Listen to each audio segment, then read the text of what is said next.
बेटा ये next video है, इसमें बस दो ही क्वेश्चन होंगे, दो ही क्वेश्चन बचे हैं। ये तो मैं ऐसे ही बता दूँगा। All transition elements are d block elements but all d block elements are not transition elements. इसका क्या मतलब कि सारे ट्रांजिशन एलिमेंट जितने भी हैं सब डी ब्लॉक एलिमेंट्स हैं, लेकिन सारे डी ब्लॉक एलिमेंट ट्रांजिशन नहीं है। ऐसा क्यों? इट इज़ बिकॉज, सिंपल लिखो, it is because transition elements क्या होते हैं, मैंने आपको बताया था। ट्रांजिशन एलिमेंट्स होते हैं जो रिप्रेजेंटेटिव एलिमेंट्स, जो रिप्रेजेंटेटिव एलिमेंट्स हैं या फिर मेन ग्रुप एलिमेंट्स हैं। मेन ग्रुप एलिमेंट्स कौन से होते हैं? S block and P block. इनके बीच में ब्रिज बनाते हैं reactive metals, first and second group, and less reactive जो एलिमेंट्स हैं आपके 13th और 14th वाले जो है ना, वो लेस रिएक्टिव है, उनके बीच में ये एक ब्रिज बनाते हैं, इसलिए इन्हें कहते हैं ट्रांजिशन एलिमेंट्स। ठीक है। और इनको दूसरे तरीके से क्या बोलते हैं? It is because transition elements have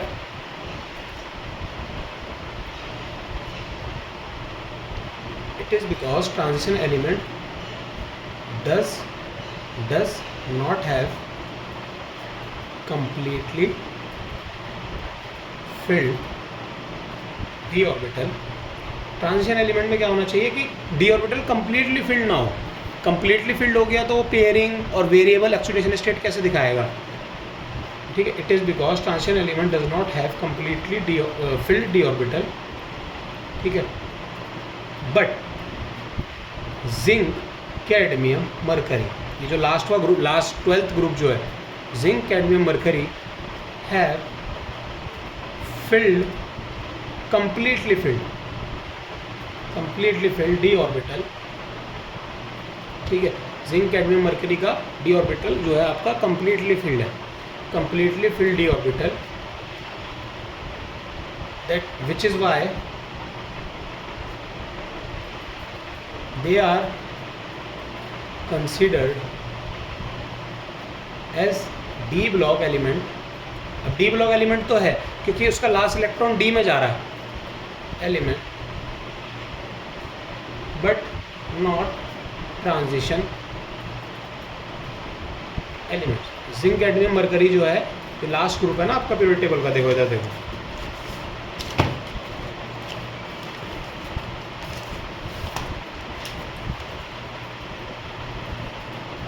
सबको पता है। थोड़ा सा है ना पीरियोडिक टेबल दिमाग में उतार लेना।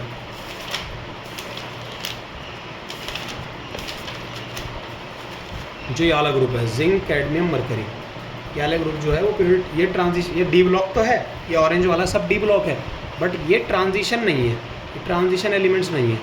क्यों? क्योंकि इसके कंप्लीटली फिल्ड इसका डी ऑर्बिटल होता है। ठीक है। आप इसकी जैसे फॉर एग्जांपल अब ये लिख लो, that is why they are considered as D block element but not transition elements. ठीक है। ट्रांजिशन एलिमेंट्स की पहली जो शर्त है वो ये है कि इनकम्प्लीट डी ऑर्बिटल होना चाहिए, कंप्लीटली फिल्ड डी ऑर्बिटल नहीं होना चाहिए। ठीक है। सिंपल सी बात है। बट इसमें आप जिंक की ये इलेक्ट्रॉनिक कन्फिग्रेशन लिख के देख लो, जिंक 30 है। ठीक है। लिख के 1s2 2s2 2p6, फिर 3s2 3p6 18 हो गए, 4s2 3d 10, 10 electrons. It has completely field, ये डी है, ये कंप्लीटली फिल्ड है। ट्रांजिशन एलिमेंट जो होते हैं उनके डी ब्लॉक एम्प्टी होते हैं, पूरे फिल्ड नहीं होते। जो इससे पहले वाला भी होगा। ठीक है। कॉपर वाले में हमें पता है कि 3d10 ही होता है, बट फिर भी वो 3d9 भी, समझ रहे हो, उसके पास 29 इलेक्ट्रॉन्स है, 30 नहीं है पूरा। ठीक है। तो और वो ऑक्सीडेशन, अभी बताता हूँ क्या बोलना चाह रहा हूँ। तो ये आपको पता लगे जिंक कंप्लीटली फिल्ड है पूरा डी, इसलिए इसे आप ट्रांजिशन एलिमेंट में नहीं रखते। ठीक है। And also in its oxidation states it has completely field. अगर और देखो ऑक्सीडेशन स्टेट में जाने के बाद भी, ऑक्सीडाइज होने के बाद भी, it has completely filled d orbital. Oxidise होने के बाद भी कंप्लीटली फिल्ड डी ऑर्बिटल है इसके पास। बेटा देखो कैसे, Zn2+ बनेगा। 2 इलेक्ट्रॉन कहाँ से निकालोगे? इससे निकालोगे। 2 इलेक्ट्रॉन निकालोगे, 4s0 3d10, अब भी 10 ही इलेक्ट्रॉन है, अभी भी नहीं सुधरा है। इस वजह से इसे कहते हैं कि ये अब कॉपर का वैसे तो 3d10 होता है 4s1, कॉपर का क्या होता है 4s1 3d10, बट Cu1+ में तो यही वाला निकलेगा, बट Cu2+ में 3d9 हो जाएगा ये, इस वजह से कॉपर को रख लेते हैं ट्रांजिशन में। सही है, ये रीज़न बता रहा था। तो ये क्या लिखा कि all transition elements are d block elements but all d block elements are not transition elements. सारे ट्रांजिशन एलिमेंट डी ब्लॉक में आते हैं, जितने भी ट्रांजिशन है सब डी ब्लॉक में आते हैं, लेकिन डी ब्लॉक के कुछ ऐसे हैं जैसे ये जिंक, कैडमियम, मरकरी, इन्हें आप ट्रांजिशन नहीं कहते। क्या रीज़न है? क्योंकि इनका incomplete field does not have completely field D orbital. ठीक है, ट्रांजिशन में कम्प्लीटली फील्ड नहीं होना चाहिए, बट इनका कम्प्लीटली फील्ड है। ठीक है, तो इसलिए इन्हें नॉट कंसिडर, इसे आप कंसिडर नहीं करते ट्रांजिशन एलिमेंट। ठीक है, और ये ऑक्सीडेशन स्टेट में भी कम्प्लीटली फील्ड डी ऑर्बिटल रखता है, तो ये इसके रीजंस हैं। सही है, तो बस ये। अच्छा, एक चीज़ और, ये देखो, ये फिर से समझ लो, मैं बहुत बार बता चुका हूँ वैसे तो क्लास में, लेकिन फिर भी समझ लो। ये जो लेंथेनम के बाद हैं ये वाले 57 यहाँ तक था, ये 58 है। 58 से 71 में 4f में पहला इलेक्ट्रॉन आता है, ये 4f1 होता है, 4f2, 4f3, 4f4, 5, 6, 7, 8, 9, 10, 11, 12, 13, 14, 4f40 ऐसे होता है। तो इसे आप क्या कहते हो? 4f inner transition series. ये जो एक्टिनॉइड्स वाली, लेंथेनॉइड्स वाली सीरीज़ है ना, इसे आप बोलोगे 4f इनर ट्रांजिशन सीरीज़। ठीक है, और एक्टिनॉइड्स वाली जो सीरीज़ है इसे कहते हैं 5f inner transition series. Inner transition क्यों कहते हैं? क्योंकि ये ट्रांजिशन एलिमेंट्स के अंदर के हैं, मतलब लेंथेनम के बाद तो हैं, बट 57 के बाद देखो 58 नहीं आया, क्योंकि इनकी प्रॉपर्टीज़ ही बिल्कुल अलग है, इन्हें अलग करके रखा है एफ ब्लॉक में। इन्हें कहते हैं 4f इनर ट्रांजिशन सीरीज़। ठीक है, और एक चीज़ और, जैसे ये क्वेश्चन है, which element do you think would have been named by Lois Berkeley laboratory? तो बर्कली लेबोरेटरी का जो एलिमेंट, जो इनका नाम लिखा था इन्होंने, बर्कीलियम। ठीक है, और सियोबॉर्ज ग्रुप, ये भी एक लैब है, सियोबॉर्ज ग्रुप, इसका क्या नाम था? सियोबॉर्जियम। सियोबॉर्जियम, इसने बर्कली वाले ने लिखा बर्कीलियम, सियोबॉर्ज ग्रुप ने अपने नाम पे रख दिया सियोबॉर्जियम। देखो यहाँ देखो कहाँ पे है ये, Sg यहाँ पे होता है, ये रहा सियोबॉर्जियम, और बर्कीलियम होता है,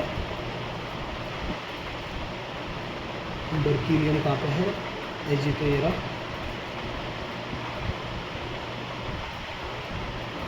ये रहा, ये बर्कीलियम।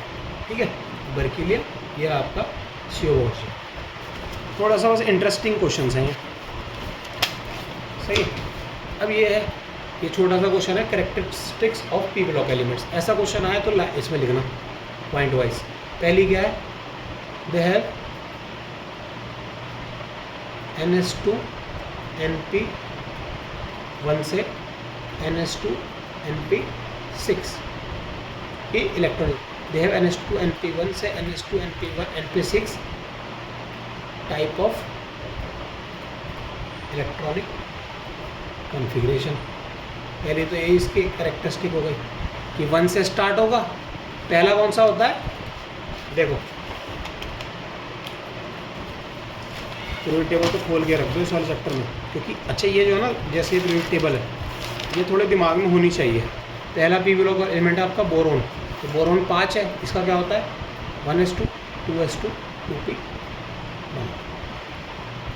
NH2 NP1 से NH2 NP6 नियॉन 10 है, 1s2 2s2 2p6। NH2 NP1 से NH2 NP6। ठीक है, पहली पॉइंट ये हो गई। लिखो दूसरा point, they have all metals, non metals and metalloids. They have generally higher क्या? Ionization enthalpies then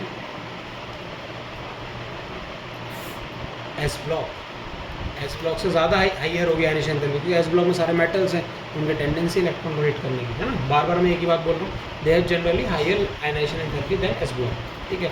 last point क्या हो गया इसमें, लास्ट पॉइंट आप लिख सकते हो metallic character decreases as we move along P block, मतलब along P block या along पीरियड लिख सकते हो आप। जैसे आप 13 से 18 या 17 तक जाओगे तो मेटेलिक करेक्टर कम होता है, बोरोन मेटल है, फिर कार्बन नॉन मेटल आ गया, फिर मेटेलिक करेक्टर डिक्रीज होता जा रहा है। And in same group it increases down the road, क्या आप ये लिख सकते हो, and it increases down the road, metallic character नीचे जाते में इंक्रीज होता है, ठीक है। और एक लाइन लिख देना ये last, they form all acidic basic and amphoteric oxides, ये सब बनाते हैं, एसिडिक भी बनाते हैं, बेसिक भी बनाते हैं, एम्फोटेरिक भी बनाते हैं, सब बनाते हैं, ठीक है। एसिडिक कौन क्योंकि इनके पास मेटल्स नॉन मेटल्स मेटेलॉइड सब है ना, तो मेटल्स कौन से बनाते हैं, बेसिक ऑक्साइड बनाते हैं, आपको पता है, जैसे Na, ये बेसिक है, पानी में जाके NaOH बना देंगे, ठीक है। एसिडिक ऑक्साइड कौन सी होती है, CO2, पानी में जाके H2CO3 बनाएगी, कार्बोनिक एसिड है। और एम्फोटेरिक क्या होती है, जैसे एल्यूमिनियम की ऑक्साइड है Al2O3, ये एसिडिक भी नेचर शो करती है, बेसिक भी नेचर शो करती है। एम्फोटेरिक कौन सी होती है, जो एसिडिक और बेसिक दोनों शो करती है।